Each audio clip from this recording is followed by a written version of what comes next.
Late News with Jessica Rowe. Tonight, the Hutchins ruling. Suicide sparked by deep depression. An angry Greg Norman dragged into the Clinton affair. I have never seen Monica Lewinsky, and she's never been on my property in Florida anyway. And turning up the heat, military muscle moves in on Iraq. Good evening. The coroner has closed the book on the death of Michael Hutchins, ruling the rock star committed suicide.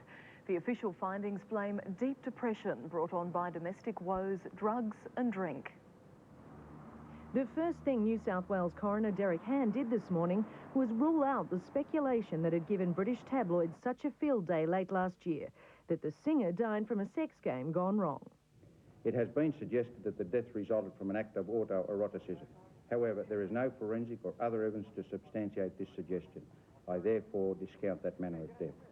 Instead, he listed in a statement the media could record but not film the reasons he was convinced Michael Hutchins had killed himself. I am satisfied that the deceased was in a severe depressed state on the morning of the 22nd November 1997 due to a number of factors, including the relationship with Paula Yates and the pressure on the ongoing dispute with Sir Robert Geldof, combined with the effects of the substances that he had ingested at that time. As indicated, I am satisfied that the deceased intended and did take his own life. Analysis of Michael's blood found alcohol, cocaine, Prozac and other prescription drugs. Evidence was gathered from everyone who had anything to do with Michael in those final hours, including his father Kel, who dined with him the night before, and actress Kim Wilson and her boyfriend Andrew Raymond, who'd been drinking with Michael in his room at the Ritz-Carlton until 5 a.m. During the next 5 hours, Michael made numerous phone calls to Paula Yates and Sir Bob Geldof in London, to his former de facto Michelle Bennett in Sydney, and to his manager Martha Troop in New York, where he left a particularly disturbing message. She received via voicemail a call from Michael Hutchins in which he said, "Martha, Michael here, I f***ing had enough." No members of Michael's family or fellow INXS band members were in court today, but there's no doubt the coroner's decision not to hold an inquest will spare them the added grief of a very public and very drawn-out final chapter. Today, the lawyer for the Hutchins family was tight-lipped. No comment. The coroner's finding that the suicide was deliberate rules out Michael's life insurance being paid out. But this does clear the way for claims on the rest of Michael's estate, battles which will rage on both sides of the world. Angela Bishop, 10 News. Greg Norman has lashed out after being dragged into the Bill Clinton sex scandal. The great white shark denies suggestions he played host to the president's accuser, Monica Lewinsky. When Greg Norman hit the links in Sydney today, in a bid to win his own tournament, the last thing he expected was questions about the sex scandal facing his close friend, President Bill Clinton. Beautiful shot. Investigators want to know who, if anyone, was with the president when he injured himself at Norman's Florida home last year. The golfer says Monica Lewinsky wasn't there. There's no truth to it. I mean, it's really is media fabrication. They're trying to find something to keep talking about it. It's got a life of its own. I can categorically deny that Monica Lewinsky was ever there. Independent counsel Kenneth Starr is investigating the visit as part of his ongoing probe into Clinton's relationship with the former White House intern. And he thinks he may find an answer on a videotape at a Florida television station. We don't think we have the tape. We have no information that would indicate that she was on that trip. We've been looking through our tape. Now that we have a subpoena, we'll be more diligent and make sure that we've gone through all our tape. This latest turn in the scandal comes as the president offered another denial of the alleged affair in front of visiting British Prime Minister Tony Blair. Well, I've already said that the charges are false, but there is an ongoing investigation. And I think it's important that I go back and do the work for the American people that I was hired to do. Monica Lewinsky remains silent, though she has allegedly told prosecutors she will admit to oral sex with the president, but she will not say Clinton and his advisor Vernon Jordan asked her to lie, only to be evasive, advice which may not constitute a crime. Michelle Stone in the United States for 10 News. consensus at the Constitutional Convention. Our nation will remain the Commonwealth of Australia regardless of whether we become a republic. After a week of debate, convention delegates headed home this evening to the songs of revolution. We don't want the British monarchy in Australia again. Passions were also soaring in the chamber. Chair, I insist that you ask this rude, intolerable man to sit down. There has been agreement too, the name of our nation to remain the Commonwealth of Australia. Those against? I declare the motion carried unanimously. The title of any new national leader not so certain. The term president is confusing. Connotation will be that of a president of the US model, a Zippergate president, a Unibanger president. A third option is to simply use the expression head of state, hopefully not abbreviated to HOS. We think up something uniquely Australian. The title that springs to mind most readily to me is First Mate. That debate will continue on Monday, along with a fierce row over the flag. The convention is now at the halfway point, and while delegates officially have the weekend off, informal negotiations will continue in the quest to come closer to a compromise Republican model that will unite rather than divide in the crucial last week. The two Republican factions, fighting over appointment versus direct election of the head of state, are now considering a hybrid model. The Republican movement came here with the intention of accommodating itself to the views of other delegates, has done so and will continue to do so. With a week to Valentine's Day, I hope we can kiss and make up by the end of next week. If that doesn't happen, the monarchist minority could win the crucial votes. Paul Smith, 10 News. Now to the deepening crisis in Iraq. American Marines are on their way to the Persian Gulf in preparation for a military strike. And Britain has thrown its support behind the United States, sending all available arsenal to the region. Military might continues to gather in the Gulf as the crisis deepens. Now the US Marines are preparing to return to the troubled region, 2,000 on their way in readiness for a possible strike. Meanwhile, in Washington, a show of solidarity. US President Bill Clinton welcoming his strongest ally. British Prime Minister Tony Blair met with President Clinton yesterday to discuss the logistics of any possible operation, emerging with an ominous threat. We want a diplomatic solution to the crisis, but the success or failure of diplomacy rests on Saddam. If he fails to respond, then he knows that the threat of force is there and it is real. Both leaders are convinced Saddam Hussein is threatening world peace and should be stopped. That our people have the inalienable right to pursue their dreams in peace, security, and freedom. Neither leader is prepared to commit to setting a date for a military strike.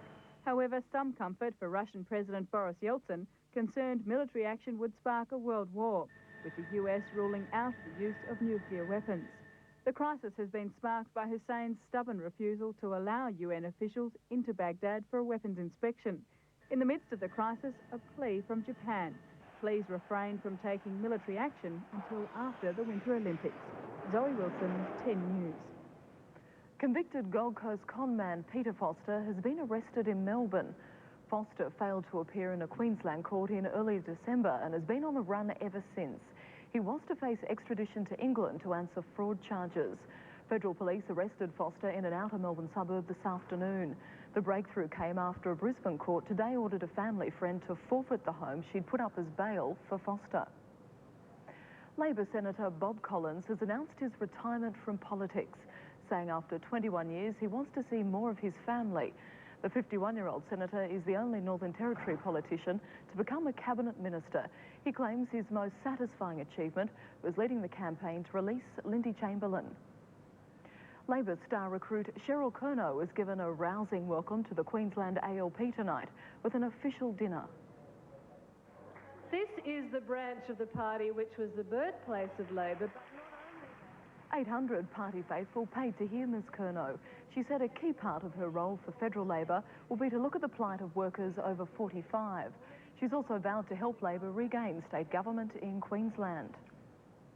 To the mystery of two American divers missing off the North Queensland coast, police have confirmed a buoyancy vest discovered yesterday does belong to Thomas Lonergan, and in a strange twist, it had been unbuckled by human hands. It's now 13 days since Thomas and Eileen Lonergan were apparently left behind on a dive trip to the Great Barrier Reef. The vest was found by a police search party yesterday and is clearly labelled. It's been identified by witnesses who were on board the Outer Edge the day the couple disappeared.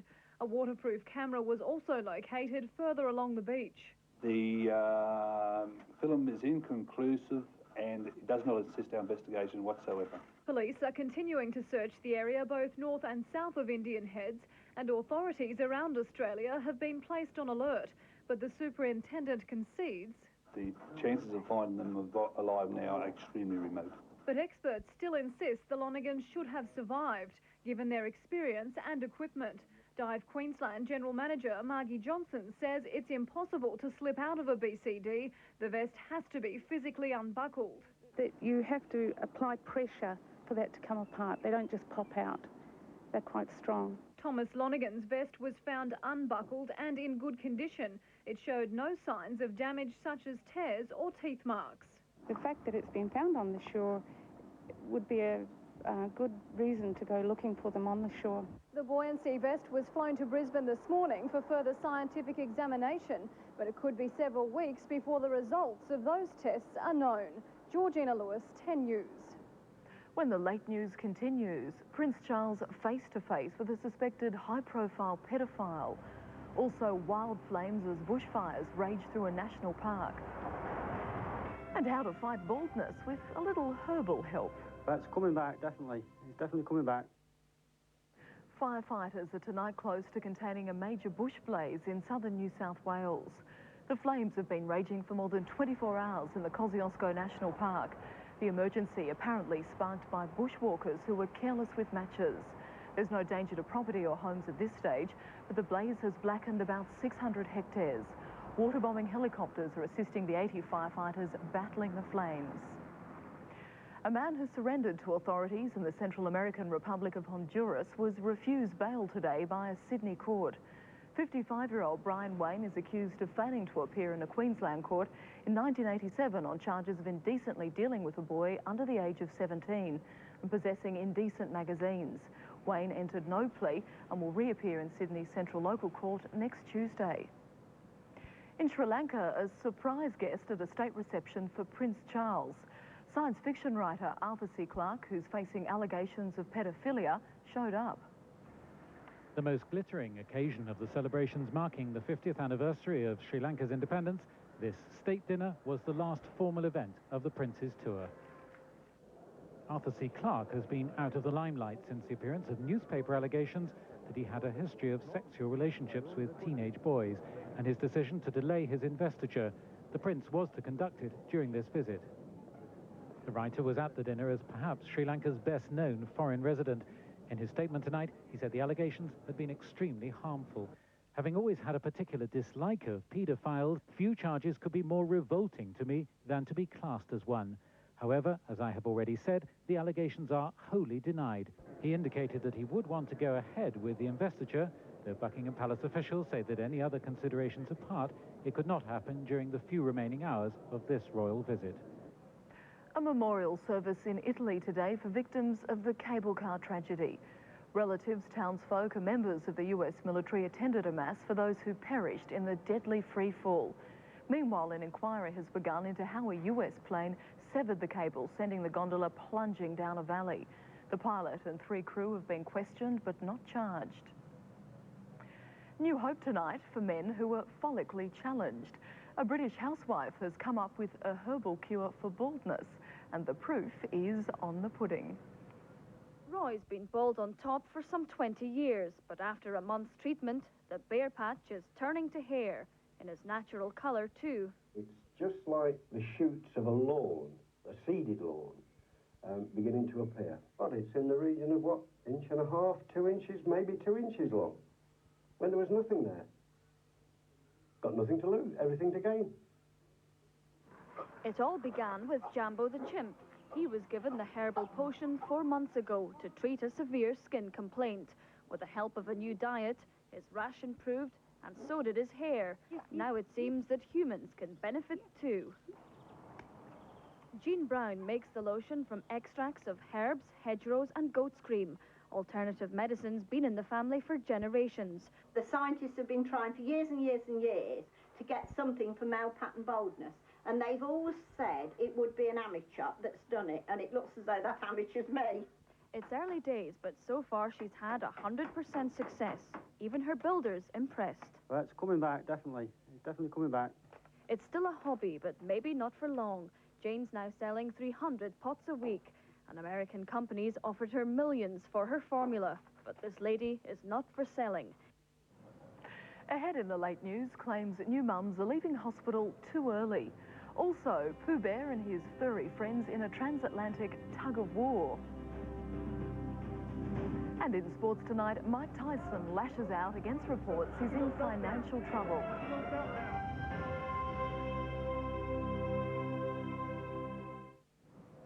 The rising cost of healthcare has been blamed on a worrying trend among Australia's new mothers. More are leaving hospital earlier, and doctors say many of those are still in need of medical help. Meet Callum. Born on Australia Day, he went home the day after. And for his mum, that wasn't soon enough. It's great. I mean, I was just really relieved to get home and sort of sleeping in your own bed. And Belinda's early departure isn't unusual. Compared to a few years ago, women are leaving hospital much earlier. We're not talking here about a few hundred or a few thousand women. I mean, it's tens of thousands of women across Australia who are included in that early discharge program. A new report confirms that more than 1 in 3 women leave hospital less than 4 days after giving birth. Those with private insurance, however, stay an average 5.5 days. Doctors are concerned that rising health costs could be forcing our public patients to pack their bags before they're ready. It would be cheaper to put them up in a 5-star hotel and have somebody visiting them there than to keep them in hospitals for a prolonged period. And while early discharge works for some, the report's author says there are dangers that need to be investigated in an immediate review, a call that's backed by community health workers. Women need to have a choice, and for those people who are at risk of, say, postnatal depression, it would be really important that there was appropriate follow-up or that they stayed in hospital longer. Community workers stress that for new mums, help is at hand and they shouldn't be afraid to ask for it. Jacinta Hocking, 10 News. One step forward for a little boy in Adelaide is set to become one giant leap for Australian amputees. He's one of the first in the country to be fitted with a set of revolutionary high-tech feet. Reese Bishop looks like any boy who's 2 years and 8 months old, but the fact that he can stand up is almost a miracle, and that he can walk is even a bigger miracle. Reese was born with underdeveloped legs. There we go. The ankles were barely nothing but than spurs. The feet were so deformed that he would never have been able to walk on them. So at 16.5 months, he had them amputated. Reese has had prosthetic legs for almost a year, but the feet he's now used to are about to be replaced. The ones that he's got on now, they're just basic rubber. They're very hard, they don't move, there's no heel-to-toe action at all. With the new carbon fibre legs, they're complete heel-to-toe action. He can run, he'll be able to run for the first time ever. Reese's new feet will be similar to those worn by Australia's Paralympic gold medalist Neil Fuller. Flexible feet have long been available for adults, but can now be fitted to children. Amanda thought she'd have another 5 years to keep saving for Reese's new feet. Now they're available early, she's getting a little extra help. It makes it wonderful that all the support the Variety Club gets from whether it's the Bashers or other supporters of Variety in South Australia. It brings it all to what it's really all about. Reese's new feet should arrive from America in a fortnight. Chelsea Lewis, 10 News. Checking finance news in the Australian share market closed slightly weaker today. The All Ordinaries dropped 2 points. Telstra shares were unchanged. BHP gained 21 and Foster's 5. Among the banks, the NAB gained 18 cents, the ANZ 9 and Westpac 2. The Aussie dollar is fetching 67.55 US cents, 40.92 pence and 83.82 yen. Gold is trading for $298 US per ounce. The FT100 is down 42 in morning trade. The Hang Seng gained 44 points. The Nikkei closed 37 points stronger. Winnie the Pooh and his fluffy friends are embroiled in an international tug-of-war. They've been living in New York, but now Britain wants them back. Once upon a time, on a wet day in Manhattan, Winnie the Pooh and his 4 friends were relaxing in their bulletproof, climate-controlled home when the morning newspapers arrived. "My goodness," said Eeyore, "they want us back in Blighty." They're even asking the Prime Minister, who's in Washington, whether he's going to raise our future with Bill Clinton. I think it'll come slightly down the agenda, I mean, if you don't mind me saying so, but I'm sure they're perfectly well looked after where they are. Outside the swing doors of the public library, where the toys have stayed for the last 10 years, the publisher of Winnie the Pooh stood by her widely travelled bear. He is one of America's most beloved literary figures, and we feel that we do have ownership over him. To the relief of Pooh Bear and the rest of the gang, the custodians of the library are well aware that celebrity status is all very well, but these cuddly limbs need protecting. These bears are extraordinarily fragile. You can't really touch them. We don't allow people to photograph them freely because of the light on the fabric. As for Gwyneth Dunwood is concerned about the toys' happiness, one 4-year-old said today, "They don't look sad at all." And still to come, we'll look at the national weather details and then sports tonight with Tim Webster. And Tim, it's been a bad day for Greg Norman in more ways than one. Jessica, you are right. The Sharks game suffered terribly over his alleged involvement in the Lewinsky-Clinton scandal. We hear from Norman shortly. Plus the V8s invade Tasmania and some old-timers still pulling on the levers meet the veterans, motorbike racing. Now a look at the national weather details. And patchy rain today in Cairns, fine in Townsville and Brisbane. Hazy in Sydney, cloudy in Canberra, fine in Melbourne, Hobart and Adelaide. Cloudy in Perth and Darwin, a thunderstorm in Alice Springs. The satellite photo shows a band of showers and storms across northeast New South Wales, connecting through to a large area of rain and storms over the Northern Territory. Tomorrow's weather map shows a cold front approaching Melbourne, with an associated low-pressure trough extending over western New South Wales. Looking ahead, mostly fine tomorrow in Cairns, Townsville and Brisbane. A shower or thunderstorm in Sydney, a possible late storm in Canberra, a late change in Melbourne, fine in Hobart, Adelaide and Perth, a storm for Darwin and a gusty storm in Alice Springs. And that's the late news for this Friday. Stay with us now for all the action with Tim Webster on Sports Tonight. I'm Jessica Rowe from me and the Late News team. Have a great weekend. Good night.